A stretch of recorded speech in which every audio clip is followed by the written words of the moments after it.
pakket staat snel. Wat jij leuk vindt. Hoe ging de voorstelling? Ja, niet zo goed. Ja, er waren wat problemen, maar ja, maakt niet uit. Het publiek weet het niet. Het was vreselijk verschrikkelijk. Ik denk de 2 verschrikkelijkste uren uit mijn leven. Ja, supertje.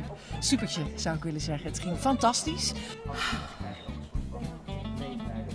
Zo blij, ik zat er zo ontzettend in. Het is mijn eerste toneelstuk.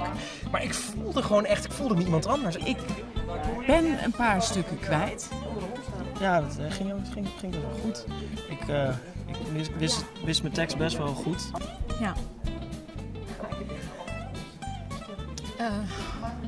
Voor zover ik weet ging het fantastisch. Ik was fantastisch. Ja. Ik wil dit niet nog een keer doen. Het is jammer dat het zo is gegaan als dat het gegaan is, maar nou ja. Ik ben sowieso heel goed in problemen oplossen, want ik heb een zaak. Ibrahim's Delicatessen aan de Stationsstraat 98. Ik denk dat er gewoon een nieuwe wereld voor mij geboren is. Dat ik gewoon hierin verder moet. Ik voel echt wel een soort roeping. Zeg, ik ga een wijntje drinken. Of een Baileys, ik weet het nog niet. Even kiezen, bessen, ik weet het niet. Dag, ik was fantastisch. Dankjewel voor de vraag.